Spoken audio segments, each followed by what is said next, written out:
అందరికీ నమస్కారం అండి. ముందుగా మీడియా మిత్రులందరికీ నా హృదయపూర్వక నమస్కారాలు.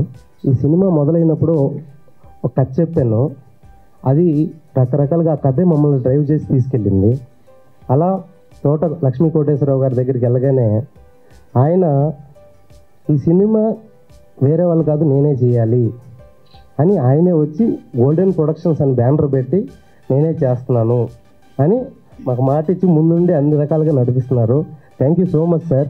గగన్ గారికి, కష్కా కపూర్ గారికి, మన ఇంకా చాలామంది క్యాస్ట్ అండ్ క్రూ ఉన్నారు. ఎవ్రీవన్ మెల్లమెల్లగా అందరిని రివీల్ చేస్తాం. బలంగా కథను నమ్మి ముందుకు వెళ్తున్నామండి.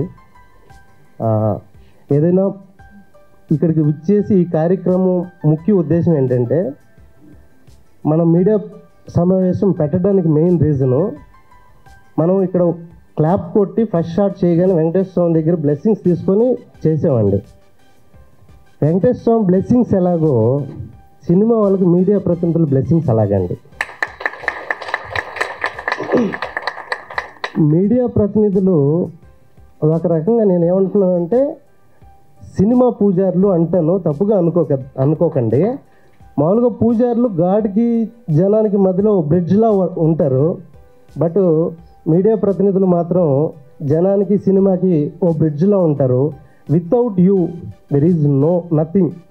అంటే నేను ఎందుకు ఈ మాట చెప్తున్నానంటే, మీడియా ప్రతినిధుల గురించి, ఒక సినిమా అనే 24 క్రాఫ్ట్స్ రకరకాల వ్యక్తులందరూ కలిసి ఒక సినిమా అనే శిల్పాన్ని చెక్కుతాం మనం.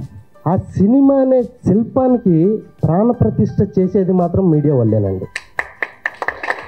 Without you guys nothing happen. Success అయినా ఫెయిల్యూర్ అయినా ఏదైనా మీరే డిసైడ్ చేసేది. సినిమా చేయడం వరకే మేము, శిల్పం చెక్కడం వరకే మా పని. దాన్ని జనాల్లోకి తీసుకెళ్ళాలంటే మొత్తం మీరే. మీడియా సపోర్ట్ లేకుండా నథింగ్ హ్యాపెన్ అని నేను బలంగా నమ్మే వ్యక్తిని.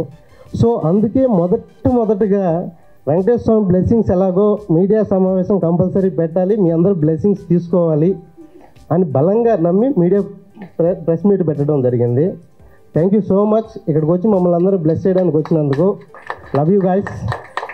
ఇక సినిమా కథ విషయానికి వస్తే, ఇది ఒక ఎమోషనల్ సస్పెన్స్ థ్రిల్లర్ అండి. Too many layers are there. Definitely అందరూ మాట్లాడుకునే విధంగానే ఉంటుంది. ప్రొడ్యూసర్ మమ్మల్ని నమ్మి ఈ బాధ్యతను అప్పగించినందుకు ఆయన నిజంగా తలెత్తుకొని కాలు రెగరేసేలాగే సినిమా చేయబోతున్నాం. దిస్ ఈజ్ ఓవర్ కాన్ఫిడెంట్ కాదు, కాన్ఫిడెంట్గా చెప్తున్నాను.